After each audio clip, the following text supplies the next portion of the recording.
আজকে জাতীয় শোক দিবসকে সামনে রেখে আপনারা যে উদ্যোগ গ্রহণ করেছেন, খোরশেদ আলম খসরু, অনন্ত জলিল সহ আর অনেকেই সহায়তা করেছেন এই অক্সিজেন ব্যাংক প্রতিষ্ঠা করার জন্য, আমি সবার প্রতি কৃতজ্ঞতা জানাই।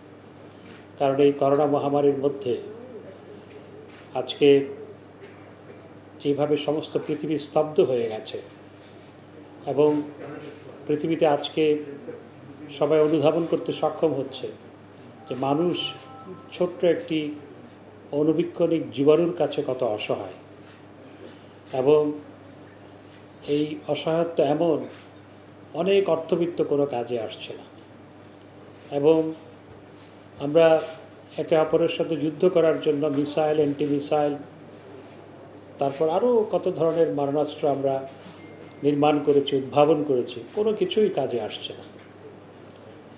পৃথিবীতে একটি ছোট্ট জীবাণু যেটি দেখা যায় না, সেটি আবার প্রতিনিয়ত রূপ পরিবর্তন করছে এবং এই রূপ পরিবর্তনের মাধ্যমে আরও বিধ্বংসী হচ্ছে, আরও মারাত্মক রূপ ধারণ করছে। সেটির কাছে আমরা কত অসহায়। এবং এই সময়ে যারা সাহায্যের হাত প্রসারিত করেছেন তাদের প্রতি আমি একজন নাগরিক হিসাবে, সরকারের একজন মন্ত্রিপরিষদের সদস্য হিসাবে আমি কৃতজ্ঞতা জানাই। আজকে করোনা মহামারী মোকাবেলা করার ক্ষেত্রে আমাদের নেত্রী মাননীয় প্রধানমন্ত্রী বঙ্গবন্ধু কন্যা জননেত্রী শেখ হাসিনা যেভাবে মোকাবেলা করছেন, অনেক দেশের তুলনায় আমরা ভালো আছি। এই ভারতীয় ডেল্টা ধরন ভারতকে কিভাবে তছনছ করে দিয়েছে 2-3 মাস আগে আমরা দেখেছি, সেখান থেকেই আমাদের এখানে এসেছে। আমরা ইতিমধ্যেই অনেকটা নিয়ন্ত্রণে আনতে সক্ষম হয়েছে। আরও নিয়ন্ত্রণে রাখা সম্ভবপর হতো যদি আমরা স্বাস্থ্যবিধি মেনে চলতাম এবং স্বাস্থ্য সুরক্ষা বিধিগুলো আমরা মেনে চলতাম, তাহলে আরও নিয়ন্ত্রণে রাখা সম্ভবপর হতো।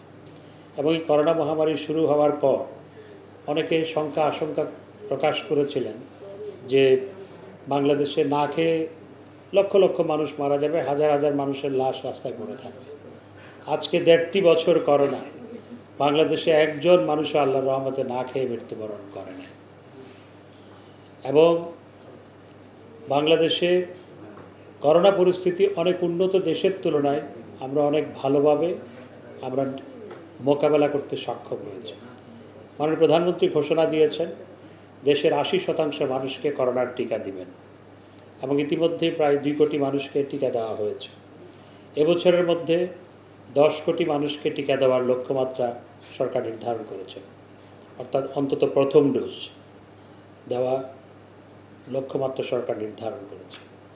এবং একই সাথে যেভাবে বিভিন্ন সামাজিক সংগঠনগুলো মানুষের সাহায্যার্থে এগিয়ে এসছে এবং যেভাবে সবাই হস্ত প্রসারিত করেছে, এটি সত্যি প্রশংসার দাবি রাখে। মাননীয় প্রধানমন্ত্রী বঙ্গবন্ধু কন্যা আমাদের দলের নেতাকর্মীদের প্রতি নির্দেশ দিয়েছিলেন যে করোনার মধ্যে জনগণের পাশে থাকার জন্য।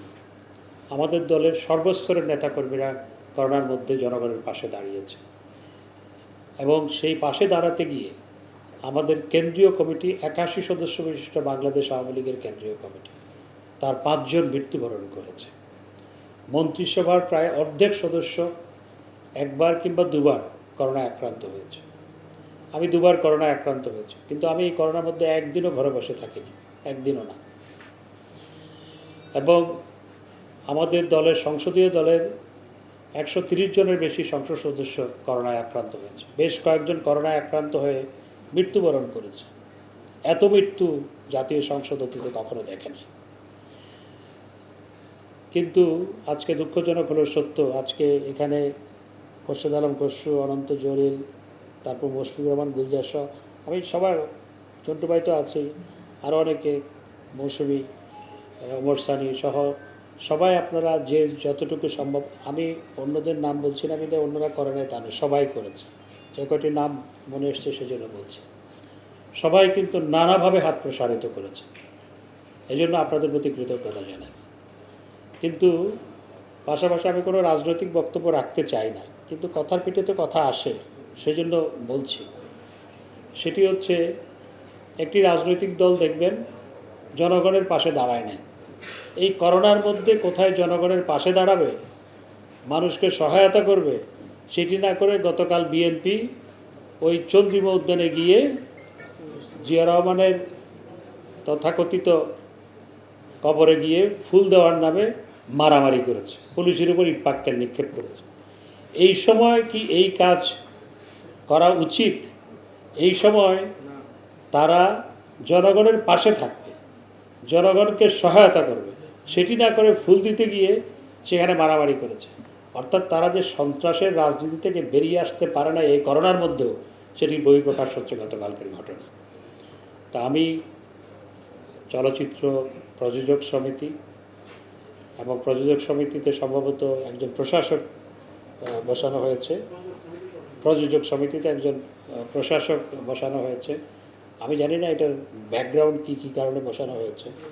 তো কেউ যদি এখানে সিলিন্ডার না রাখার কথা বলে, অর্থাৎ প্রশাসকের পক্ষ থেকে, সেটি অবশ্যই সমীচীন নয়, আমি ব্যক্তিগতভাবে মনে করি।